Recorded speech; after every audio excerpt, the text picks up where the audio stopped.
We interrupt your regularly scheduled program to bring you another episode of We Can Help with Dave and Woody, already in progress. And then that's why you have 32 teeth. Well, the average human has 32 teeth. Well, I consider myself. What was that? Young Frankenstein. Remember when he got the brain, and he goes, "Where did you get this brain?" He goes, "Abby, Abby Normal." How did you get from 32 teeth to Abby Normal? I don't know. I Did you get sometimes your bounce wisdom around. teeth out? Yeah, I got those removed when I was 20. Yeah, I only got two that ever, and they came in impacted. And I think I was close to 30. I was 30, 31 by the Yeah, time I had 30 taken wisdom out. teeth. My God. Uh-huh. What are So you, a gorilla? I got two teeth left now. I feel like I'm on a high chair. I've moved the camera around, and I did not bring the camera I was supposed to bring. So that I'm sure all the people were on pins and needles. But maybe they'll like this new setup here. This the studio people said, Dave, you need to step it up a little bit. So I said, what if I sit up a little bit? Well, that's much better. Okay. I was, with all your traveling, you missed a listener party. Oh, you said you were gonna wait. Well, you didn't text me. So, isn't it sad that you came through my town twice and did not see you? Well, to be fair, we left on Tuesday, about 4:30, 5 o'clock. We got on the road, and by the time we got to Charlotte, I think it was 10:30. Yeah, I was in bed. Yeah, we got to Lake Norman about 11 o'clock, and then that's a cute little area up there, Lake Norman. It's where the next wealthiest bunch in Charlotte tend to hang out. It kind of reminds me of Lake Mary. Yeah, it's getting it's overpopulated. So it used to be all the NASCAR drivers lived up there, but they were tired of people because the lake is obviously public. And they were tired of people in their backyards yelling stuff. That's one of those dam lakes, isn't it? Whoa, Dave. Come on. It's a nice lake. Isn't it a river that's dammed? Yeah. Yes, it is. Part of Duke Power. Same with the lake I'm on in Tennessee. It's part of TVA. So my lake helped fuel the World War II effort, though. I don't know what Lake Norman did. They were party boats. It's pretty up there. Anyway, so on the way home, we left Sunday. We went to church with Sarah. We'll talk a little bit about some of this on my trip in a minute, but it was awesome. And then we ended up going back and having lunch with her, ordered a pizza. And then we just got away late. And I said, look, let's just try the Lake Norman again. And by the time we got there, I think it was about 9 o'clock, but we popped into Carrabba's and had Mother's Day. Oh, Carrabba's. Boy. Ooh. That's some fine dining there. Well, there wasn't a lot of choices at 8:30, 9 o'clock. Not in the Bible Belt on a Sunday evening. No. Plus, I was at least 3 bourbons in by that point. So yeah, I figured you were celebrating. But yeah, so the listener party was a big success. Yeah. So what happened? We met at Yancey Brewing. And wait a minute. This is for real. Okay, I know. Yeah. Do you think I'm kidding? I thought you were making this up. No. So they showed up? Yeah, they being one person, yes, showed up. One singular listener. Right. And we like I was mentioning to him. So I thought I think this is everywhere these days, but anyhow, so it's a section of town that they've kind of turned into a local brewing area, right? There's like 4 or 5 small independent breweries there, and they all kind of 2 or 3 of them are in this one place called Yancey, and you can go in there and get the different beers from the 3 different vendors. And next door is Old Mecklenburg Brewing, which is owned by Sigma Chi. But I've never met them. The only reason I know it's owned by Sigma Chi is because occasionally they have the SIG alumni meetings there because they get free seating. But apparently, I'm not a big fan of the beers at that establishment, so I don't tend to go there regularly. Because they charge for them? Is that why? Yes, exactly. You know what? Our listener did buy me some beers, as a matter of fact. I short armed him with the credit card at the end. Oh, And let me get okay. You did that number. Let me get okay, thanks. So now she walked over to Bill, and how is our listener? he's doing just fine, just fine. I hope he got home safely after I plied him with some. Well, here's the Some funny part. lashings of beer. Yeah, I just picked a beer off the list and I had it, and he was thinking about a second one, and he's like, "Yeah, I got to be careful of the ABV, because I'm driving." And I looked down at the menu, and the first one he had was 7%. I'm like, "What do you mean? You're at 7? I mean, come on, that's not keeping an eye on the ABV."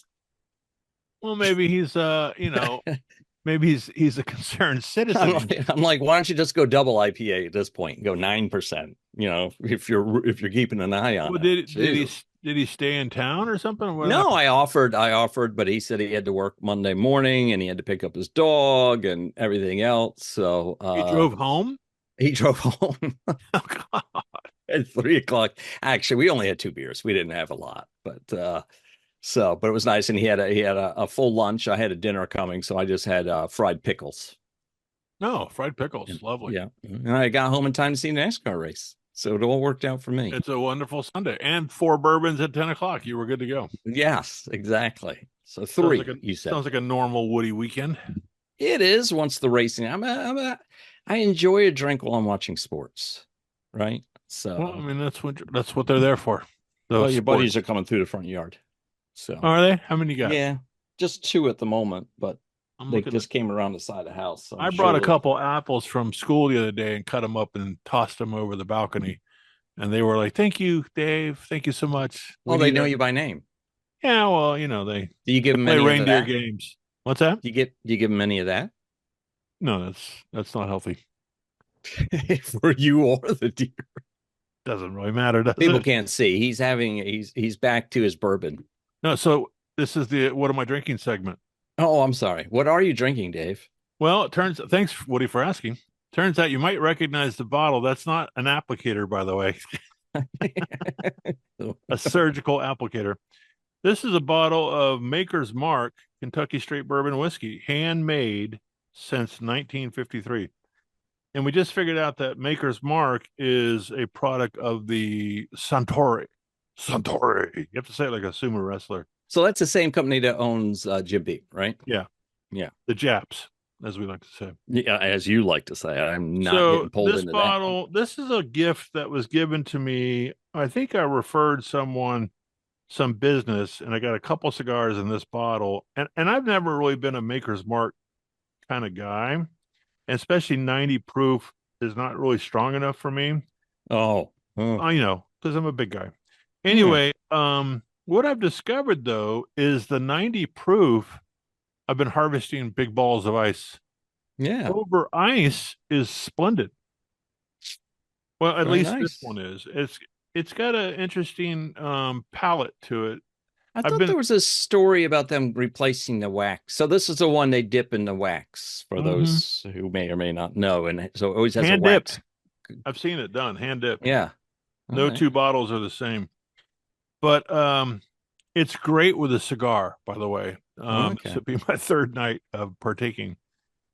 But I don't know what it is. It's got a beautiful flavor that goes really well with my cigar. And so I'm enjoying the heck out of it. Yeah. So thank you, Patty. Patty is the one that gave me this bottle. Okay. And it's nice. Well, you had the label backwards, by the way. You were looking at it. I know, but I was trying to give a sense of there you go. And it says whiskey. So is it whiskey or is it bourbon or is it bourbon whiskey? It's Kentucky Straight Bourbon Whiskey. Okay. Right. I don't think I ever knew it was 90.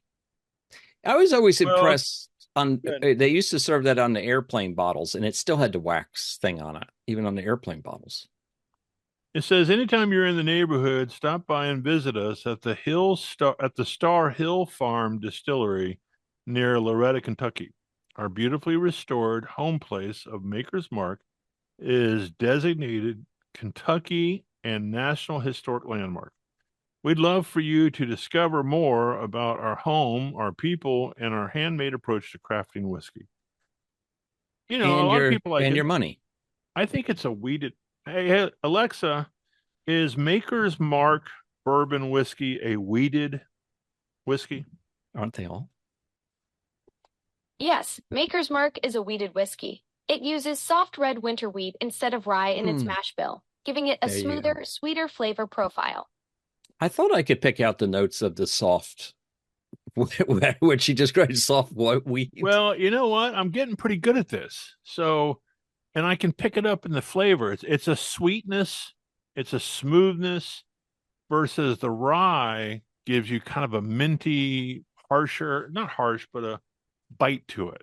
Kind of I'll give you $20 if I can put 3 glasses of bourbon down. You tell me which one is Maker's Mark. Okay. It's just worth it to get to 3 glasses of bourbon. That's not it. I guarantee it. All right. Anyway, so that's what Dave's drinking. Oh, did you? What was that? You're asking about my shirt? Yeah, what a pleasant looking shirt you have on. So, well, I did ask about it, but you told me to wait because I thought it was a beer shirt at first, but then I put 2 and 2 together. Well, what do you? It says Pittsburgh Draft. Yeah, it's not a beer. So what Woody was alluding to earlier, and if you listened to the last episode, we did a quickie last week. I went to Pittsburgh. I did not do a quickie with you. Okay, we went to Pennsylvania to see my daughter Sarah, our youngest daughter of 2 daughters. But our youngest Sarah, she graduated with her MBA, so we got to see her get hooded with her MBA downtown Pittsburgh. It wasn't in a nice part of the neighborhood, was it? The South Side. But anyway, so that was Saturday, and then Friday she had a girlfriend from the area. She and her mother drove up. Very sweet. Very, I mean, who does that? Yeah. Who drives 13 hours to go see a friend graduate? This girl did. So Sheila played tour guide, and we did the incline, the Duquesne incline up on Mount Washington, which was pretty cool. There's 2 of the inclines. One of them fell off the rail apparently the day before. Oh, really? Yeah, we didn't like that one. We're like, okay, we'll skip that one. Yeah, let's stay away from that one. It was kind of rainy and overcast and cool, but it was nice. Good walk. We walked about 15,000 steps, I think. Oh, and then we ended up down in what they call the Strip District, which I alluded to last time. And that's like the red light district? Well, it's where in a big city where the people brought all their wares into the, warehouses, and you could there's a shrimp, not shrimp, fish. What do you call the guy that does fish? Oh, yeah. That's what they call him, the guy who does fish. What do you call that? The guy? Fish salesman? No, not a butcher, but a fish monger. So there's a place. Fishmonger. That's it. Alexa, what is a fishmonger? A fishmonger is someone who sells raw fish and seafood. Get out of here. I have never heard that. The historically known fishmonger at the Pittsburgh Strip. I think it's Holly's. Holly's Fish Market is the historically known fishmonger in Pittsburgh Strip District. It's been serving fresh seafood since 1912, making it a true local institution. All right, How do you spell that? I think it's it's like WHOLLY. I think Holly. It's a weird. Well, you just said no. I'm monger. Oh, MUNGER. Anyway, so they've got all that, big fish on ice, and then they've got Italian delis. You get, sausages and all that kind of stuff, and cheeses and stuff. Anyway, so here's the story. If you're not familiar with, the NFL had the draft this year in Pittsburgh. I think it was about 3 weeks ago. And it was downtown at the stadium, and they did a great job promoting it and all that great stuff. But what they did is some of the shopkeepers, imagine this, the Strip is probably, 10, 15 minutes away from downtown. You'd have to take a bus or Uber or drive. And it's safe, but the Chamber of Commerce or whoever, the city of Pittsburgh, really screwed these people because they promoted the draft such a way that they wouldn't let people leave the downtown area where the draft was. And so these poor vendors touristy kind of shops Yeah. with T-shirts. They loaded up. I bet some of them spent their last dime on extra shirts, extra apparel, extra swag, everything Pittsburgh draft, and nobody showed up. Yeah, They because wouldn't the leave. NFL creates a fan zone where they can get their vendors in It was and sell horrible. their stuff. Yeah, And I hate. Yeah, So the I good news is Dave this got a shirt was cheap shirt. $15, but we got it for $6. Get out of here, $6. Yeah, so I was buying my buddy who's Steve, who's a big Pittsburgh Steeler fan. I bought him 2 shirts. I Did you bought get one. Sammy one? Sammy doesn't return phone calls. So Apparently. until he Okay. returns a phone call. All right. I don't know. We bought probably 10 shirts and hats for $60 versus $150. So That's their loss crazy. was I feel our bad, gain. but yeah, it's a funny story, but the reason is not good. Yeah, shame on Pittsburgh. But anyway, Well, the so that's what we NFL, did. I'm sure, is who it was. Well, The they're machine. Pittsburghs. They get whatever they want when they come into towns because they bully everybody. Well, to our good friends, our listeners in the greater Pittsburgh area, what a beautiful city. It's my wife's hometown. It's our daughter's hometown now. And I can't believe I've never been there before until I got married and we traveled all over the country. I thought you meant till this weekend. I'm like, what? Oh no, I've been there several times now, but I've only been through it. I've never spent time in Pittsburgh. I grew up on the other side of Pennsylvania, so that was way too far to go for anything. So, go ahead. I'm sorry. No, I was just finished wrapping up. So, a couple other highlights, real quick. Are we done? No, is it your camera pixelated like the bottom fourth? And I'm like, did you flip me off or something? And it pixelated it or something? Maybe. So is that my eyes doing that or is it doing that? I don't know. Maybe I need new glasses. Anyway, so if you're not familiar with this, Dan Marino, Miami Dolphins quarterback, University of Pittsburgh, Pitt, is from Pittsburgh. As well. Okay. Yeah, he actually went to high school at Central Catholic with my brother-in-law. I think my brother-in-law played safety and Danny played quarterback, of course. Did he pick Dan off in practice? Does he brag about that? Nah, I don't think he was quite at the par level of Dan. Okay. All right. Well, but it's okay. He played with him. Well, football. So we went to Dan's house. We were able to do a little research and found out where his childhood home was. I really don't give us, I don't know. Marino, I've told the story about me saving his life in Orlando that time at the bar. But a friend of mine, Dillard Borden, is a big fan. So I snapped a couple pictures at his front door. I'm sure the people that live there now are like, they're probably so tired of it. People coming by. Well, it was for rent for $2,400 a month. So I sent a picture to my friend Dillard. I go, "Do you know where this is?" And he was like, "Is that Marino's house?" I said, "Yeah." He knew it? Oh, yeah. He's a diehard fan. Oh, God. But we went there, snapped a couple quick pictures, and then University of Pittsburgh. Yeah.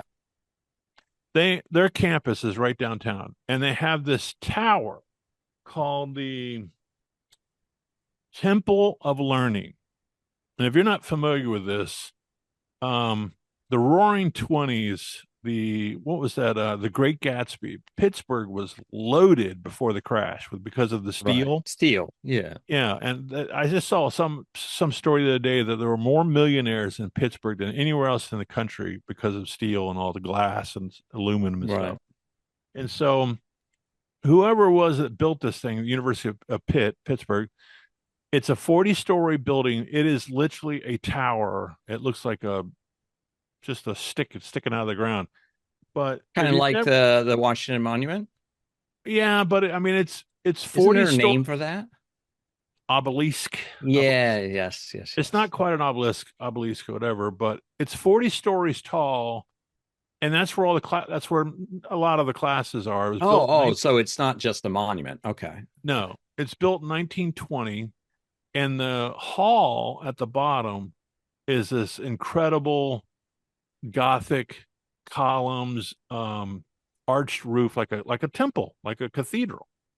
And I can't even imagine being a college student. And we got to go in. We walked in, went up Right. in the elevator. It's incredible. The Temple of Learning. It turns out my brother-in-law, my sister-in-law, they were all graduates of Pitt. And I got to talk to them. And like, wow, if I'd have known about this campus, I would have applied there. It's just Did your wife beautiful. not go to Pitt? No, she went Oh. to JU down in Jacksonville. Would that be Jacksonville University? That is correct. Okay, thank you. I was just going out on a limb there to I get forgot what that you're JU not in was. Jacksonville. So you're like, JU, what is that? Chesapeake? No. All right. Oh, So all right. Pittsburgh was a great trip. I got a great T-shirt, couple shirts. Got off the diet a little bit. I ate a lot of burgers, but I'm okay. Didn't gain really any weight. Yeah, Oh, I didn't. takes a while for it to metabolize. Oh, you got to go to the bathroom. Now you drove up there, right? Well, Sheila did. I rode shotgun. Oh, all right. Because didn't you send me a picture of the Pittsburgh Stadium from like an airplane? That was from the incline. Oh, no, you were on the incline when you took that picture. Yeah. Good Lord, it looked like you were coming in for a landing. It was up there pretty high. Yeah, well, Mount Washington it's a mountain, first of all. Well, yeah, but that's huge then. The stadium or Mount Washington? No, that picture looked like you were up in the clouds when you took that. Well, I mean, it's okay. If you, I'll have to. Don't play it off like it's like some hill outside my neighborhood or something. No, you were up there a ways. It's significant, and the city kind of the stadium sits down at sea level. Of course, it's right there in the river, the confluence of the Allegheny and the Monongahela, which creates the Ohio third river. Yeah, the Ohio. And Fort Pitt. There's a lot of history stuff though. We went to the conservatory. We did a bunch of stuff, man, and we were tourists for the weekend. Were the Vanderbilts big there? No, the Carnegie, yes. Mellon was banking and finance, and Carnegie was steel. Steel. All right. Some people say Vanderbilt Carnegie. Do then? Vanderbilt did a lot of jeans and denim. All right. No, Vanderbilt. No, that's Gloria Vanderbilt.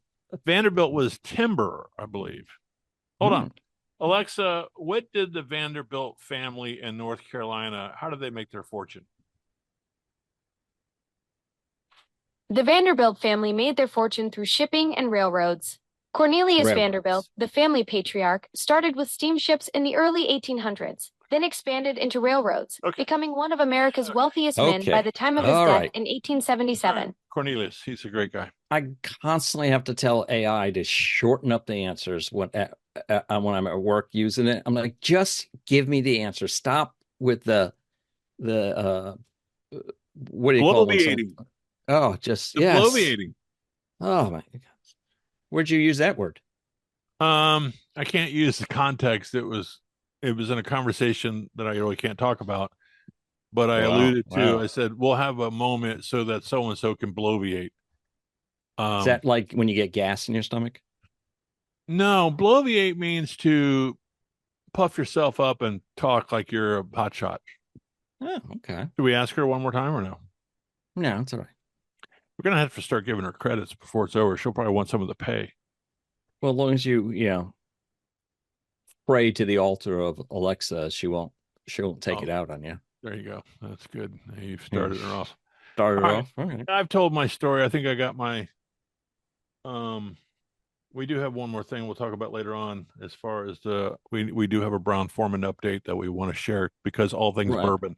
But I want to make sure we get this in today. Yeah, please get it in. Do you know what was invented on this day? May 13th. Let's see. Mm-hmm. And I would argue ne'er a day. Hardly a day goes by that you don't use this invention. Toothbrush. Nope. Let me see how old. Let me do the math real quick here. Plunger. See, ne'er a day goes by. 3. It's like almost 400 years old. Oh, my car is not that old. Yeah. It's a real. We use it every day. I would say most of us, yeah, on average. I wouldn't say, The key. Close. It is a handheld item. Do you want to keep guessing, or You want to play 20 questions? is it bigger than a bread box? No. We'll introduce a segment called 20 questions. It is the Can you tell table. me who invented it? You just told me. The table? No, I didn't saw? finish. No. Cardinal Richelieu. Richelieu, a French dude, I believe. God, who knows what they invented? Yeah. The surrender flag. I thought I read it was French. I'm going back through it now, and I don't see that. You want to see a magic trick? Watch. See that? Yeah. Okay, go ahead. All right. So what was invented was the table knife. Was invented on this day in 1637. Table knife? You mean like a carving knife? Like something. It's not a butter knife, because a butter knife is a butter knife. It's like not your a steak normal knife, but a knife. Right, a normal knife. Yeah, that you cut your vegetables with, or something of that nature. A dinner knife. Yeah.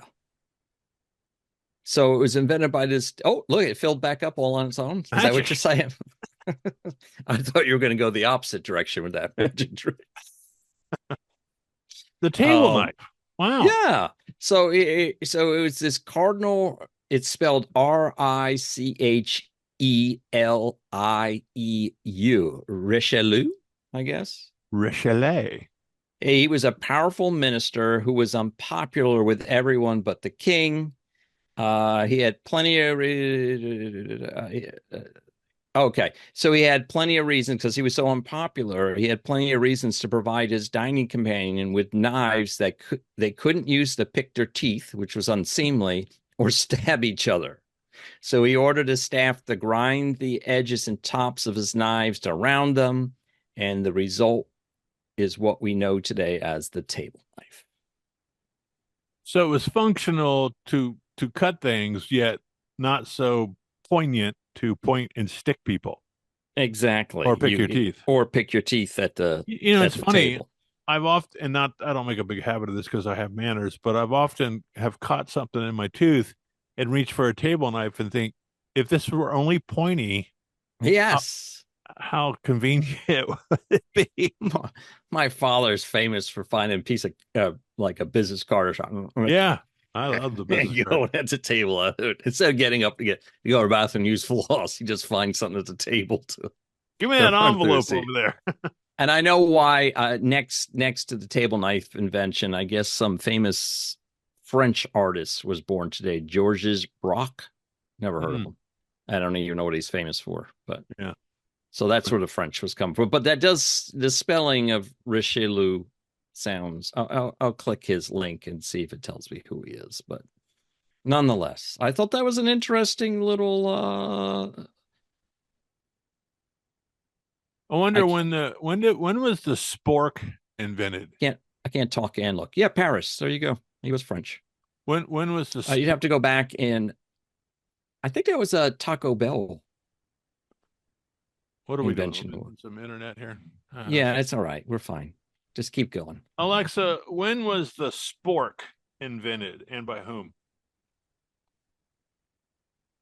The spork was invented by Samuel W. Francis in 1874. He received U.S. patent 147,119 for a combined spoon, fork, and knife design that closely resembles the modern spork. Well, wait a second. If it's got a knife involved as well, then it's not a spork. Well, it said it closely resembled the modern. Since we're talking cutlery, I figured we would go spork on the next one. You got any other cutlery updates?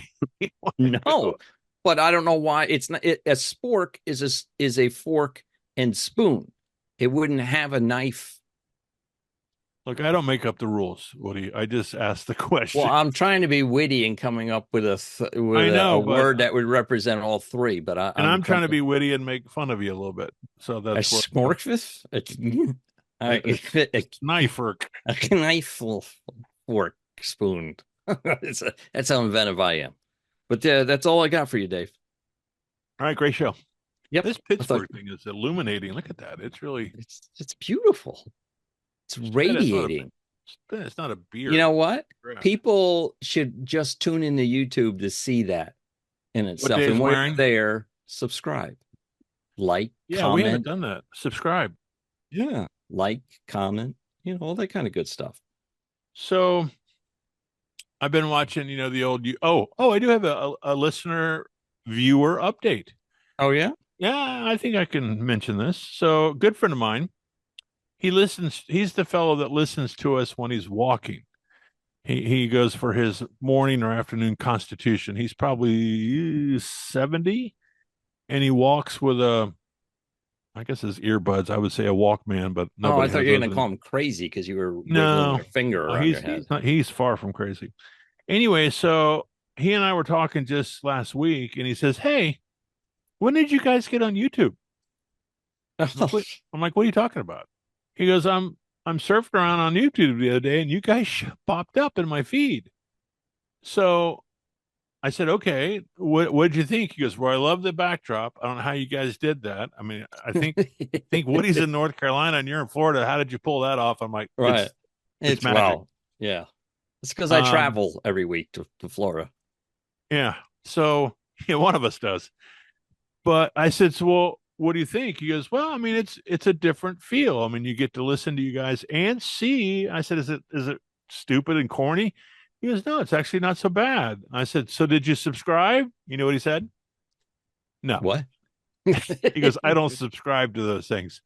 So we must have an audience, and I think this is what our fellow YouTubers are telling us, is if you notice when you listen to maybe one of your favorite shows, they'll say, "Listen, if you're following along with us and you're not subscribing, please consider doing so because it helps the show out." Of course, Yeah. we like to go to the bank with bigger buckets of money, is what we're talking about. Right. But the reality is, if you don't subscribe, we can't keep generating this free content for nothing. But the point is, he doesn't subscribe to stuff. So I'm just wondering, how many people are we getting? Can we track views? Well, we track views. I'm curious what the negative is of subscribing. Now, if you hit the bell, yes, I get that. Because then every time we post a video, you'll get an update. You're going to get an update. But subscribing, all that does is moves us up in the recommendation line. On the first line, when you log into YouTube, you get the recommended videos. Well, if you're subscribed to a channel, it tends to put those in that category for you, so it's easier to find us. Well, he could be kind of conservative, not libertarian, kind of conservative viewpoint where he just doesn't want to be attacked. I don't know. I'm not worried about it, but I'm just curious if you run into him again, ask him why because I'd like to understand why someone wouldn't. I'm subscribed to like 400 channels, Well, I do limit mine. In fact, I went through a little exercise the other day where I called a couple that I said, when was I looking at this thing? I don't even look at it anymore. So I want to be genuinely supportive of those I watch. And so those guys, I think they're two brothers that are builders in North Carolina. Yeah, I watch them now. You had me at Perkins Brothers. Yeah, well, I was totally on to them, but they built this giant house up on the side of them, and I can't keep up with it, so I haven't watched them. But they started a new one now. Well, I need to go back and find them. But I did go back to DYR Dig. What is it called? Oh, DDD, Dig Dug DIY. Yeah, and he was talking about he had to clean out the pond because of the corn coming off. Yes, the field. He doesn't own that field. We'd had that conversation. Yeah, he is. I think he's retired from his job and kind of gone full YouTube now. If I pick up what he's doing, so I think he does 2 videos a week. So I think he does some land. He's kind of like my buddy Mike Morgan with Outdoors of the Morgans. They just and he obviously is not tied in with them, but is they have some cross. Yeah, they do some cross promotion as well. And one of the guys I'm big into now and is watch Wes work. He is a Midwest mechanic essentially, and so it's basically him fixing old. not your run-of-the-mill cars, right? It's the Midwest, so it's usually pickup trucks. But I don't know. The guy is somewhat. He just has an entertaining thing Demeanor. about him. Yeah, You see the he's guy fun to that watch. runs around with a trailer and he finds these barn cars. No, he doesn't. It's a true shop he has on his property. And I'm watching his older stuff now, but what drew me to him is his newer stuff includes a lot of CNC work.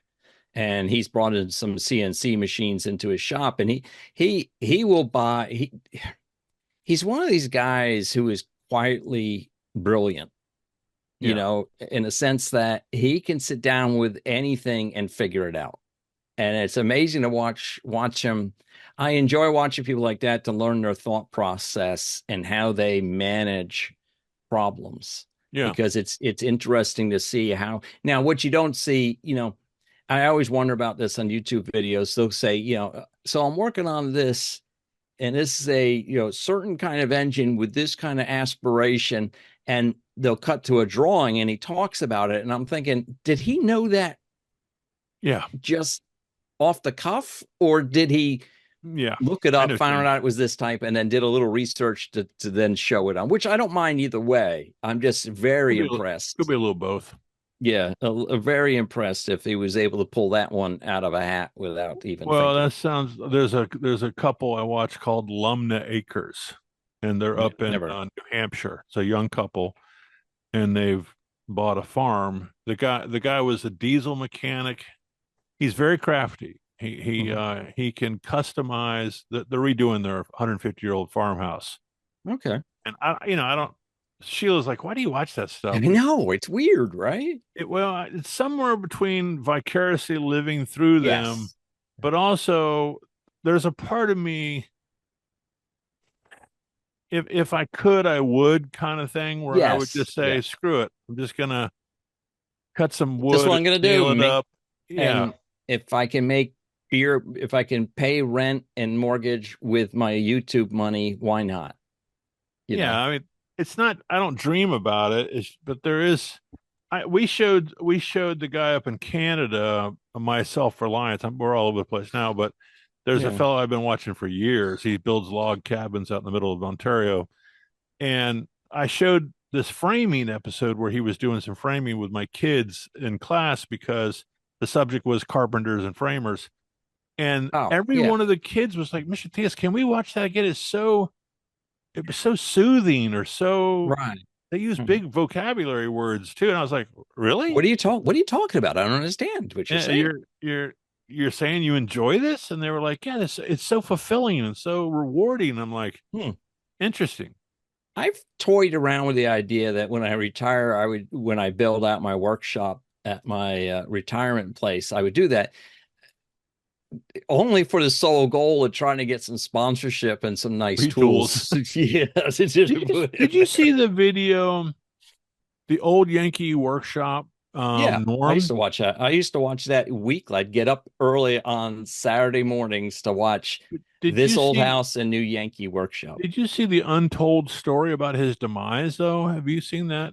There's a documentary that talks about how the guy who started this show started This Old House, not the TV star, but the producer, right? The producer, yeah. And the Old Yankee, what was it called? Yankee Workshop. New Yankee Workshop. New Yankee Workshop. That building was on this guy's property. He built that. So Norm, he became like crippled from all the, the number of hours standing on the concrete floor and the number of takes and building all these things. Are you sure that's true? Well, I mean, it didn't look like it was some sort of fake story. It was just documenting whatever, where is Norm now? What happened to him? Yeah, because I'm going to look it up because I think I did some clickbait on that once and found it not to be true. I might be wrong. You know what it was, is the producer of that show that you're talking about that was on his property. I think he just passed in the last couple of years, but he was doing a show about the shop, and I thought it was Norm. I was like, holy cow, is this guy aged? But he had nothing negative to say about Norm. What's Norm's last name? Abrams. Okay. Alexa, what happened to Norm Abrams from the New Yankee Workshop? Norm Abrams retired from this old house in October 2022 after 43 years. He's now enjoying his retirement, having inspired millions through his woodworking shows. Does he How's his suffer medical from condition? any physical maladies? What are you, from the 1800s? Norm Abrams retired in 2022 due to the physical toll of his career, not due to any severe illness. While he managed a rare medical condition around 2009, he's currently enjoying retirement and pursuing woodworking projects. Okay. There you go. Well, we wish him very well and the best. Yeah, there you go. Can you send a letter to him from the show, Alexa? Yeah, may all of his cuts be straight and plumb. Do you know the difference between plumb and level? Yes. What is it? Would you like to educate? Are you testing me, or would you like? Because I don't want to be the I know everything. No, I'm asking. I know. I think I know the answer. Level is left to right. Hold on. Would you like me to explain it to you? Alexa, this question's not for you. Thank you. It's for Woody. No worries at all. Sounds like Woody's about to get schooled in carpentry basics. No, I don't Whoa. think so. Quite the Whoa. contrary there, sweetheart. Hey, Alexa, stay in your lane, would you? Okay. Yeah, go. level is left to right, plumb is up and down. I like to say lateral and vertical Okay. because it makes me sound smarter. Well, listen, you got 4 minutes, and I thought you had something you wanted to update us on. Oh, yeah. We need to have a Brown Foreman update. Is that what you're saying? Yeah. Yes, Okay, because it so- might change by the next time we do a show. Yeah. So, in our quest to be supportive, because this is about made in America by American people, we're not the bourbon sidebar, but the fact that we're trying to keep the jobs and the money at home. Brown Foreman, as you may or may not know, is the company that is the distillery of Jack Daniels, as well as Old Forester and a myriad of other. I think Woodford Reserve maybe is Sure. Brown Foreman, whatever. One Anyway, of these days we'll figure it out. yeah, so there's a lot of opportunities. So they have been in a bid war for a takeover or sell, and one of the suitors was Sazerac, which we discovered is an American company, headquartered in Louisiana, I believe, or Mississippi, Louisiana. No, I think you're right. And then the other suitor is Pernod Ricard, which is a French-owned monster conglomerate of distilled products, wine, liquors, and all kinds of stuff. And so my understanding was Brown Foreman wanted to sell, but they wanted to have some say in the final products and have some input. And so Sazerac came back with a $15 billion all cash offer. Pack your stuff, get out of town. We don't want to hear about it anymore. We're going to buy you a lock, stock, and barrel. And as of this week, they said no, and they must have picked up the phone back to Paris. Was that the original? Was that the original one though?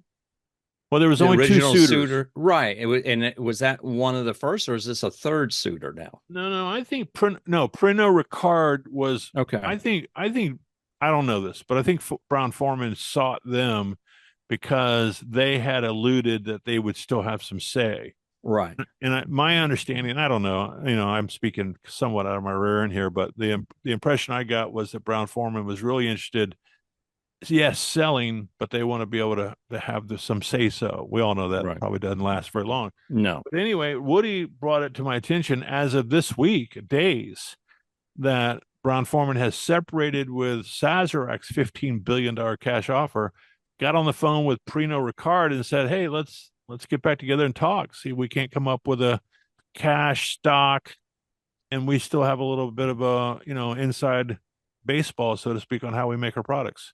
And So I don't know what's happening. I'm a little annoyed. I didn't hear my phone ring. Well, I didn't want to say it, but they did reach out and said, what do you think, Dave? And I said, well, Let me see if I can scrounge up $14 billion. it's really up to you guys. That's not enough. But the problem is, if Brown Foreman goes this route, then we're going to lose yet another American tradition to the French. Of all people. We. Yeah, So- we. Hey, I don't listen, before we wrap up, since we got a minute left, we're taking next week off again because Oh, yeah. I'm traveling next week. Where are you going, Woody? To the great state of Hawaii. That's the 50. Wait a minute. That's the 49th state, isn't it? 50th or 49th? Uh-oh. It must have come on after World War II, but when did Alaska come on? Before World War II, right? Oh, boy. Sword. Alexa, which is the 50th state? Hawaii is the 50th state. You want to give us a date? Do you know that? Okay. You talking to me? This time we're not talking to her. Yeah, Jesus. she's over it. So Hawaii. Hawaii. Where Going to Oahu for a day, and then the rest of the time is on Kauai. The Big Island. No. I always say that because that's the only thing I know. It's Come on, the big, come on, I want to lay you. Yeah, the Big Island is actually called Hawaii. And then the island most people know because it has Waikiki Beach and all that in the big city, that's Oahu. And then Kauai is called the Garden Isle. It's the farthest habitable island to the west. Are you going to go snow skiing? Yeah. Actually, I will tell you, when we go to the top of the mountain there, you're in the clouds, and invariably, you dress like you're at the beach, and then you get up there, you get out of your car, and you're like, holy cow, it's 50 degrees and windy up there, and you don't realize you've driven that high, the Waimea Canyon. So as you can tell, I've been to, of all the islands, Kauai is, I highly, highly recommend it, because when you think of Hawaii, the island of Kauai is, I get into my eyes, is the most authentic to that ideal. What do they call the natives there? Hawaiians? No, like so when you show up, they're like, oh yeah, this guy's from Hawaii. I'm a haole. Haole. Are you a haole? Yeah, I'm a haole. That's a foreigner? Yeah, or a white guy, I assume. So Are you gonna yeah. Are you gonna compete again this year in the big surfing competition? Probably not. No. I'm gonna Big boards. I'm gonna compete on the golf course at least once. So I feel like I'm in a high chair today. This is so weird. Well, maybe you are. You sitting on a cushion because you got hemorrhoids? What's going on? You have to have hemorrhoids to sit on a cushion? Apparently. I just like the extra padding. A little more entertaining. All right. Why don't you say Hawaii. goodbye? All right. So, and I've got my big cult meeting next week too. I'm glad you've come around to calling. Well, I'm just saying what you're going to say anyway. So it's not the way I think about it, but I was just humoring Woody. So okay. If you hadn't figured it out, we're two traveling buds. Yeah. It's getting near summertime. So Yeah, I want to get ahead of the crowds. All right. Well, let's say goodbye. All right. Yet another awesome show. And I hope people will tune in and subscribe. Just do us a solid and push the damn button already. Come on, people. And again, thank you for my folks in Pittsburgh. It was a great time. Sounds good. That's all I've got. Can you find a button? I got the button now. Okay. Mm-hmm. Hey, all honored. No, we don't want to do that. There you go. What are you supposed to say? Guard well. Guard well the honor of the cross. Or Hail Woody. I don't know. One of the two. Moo pie, we haze. All right. See you later. Peace. Bye.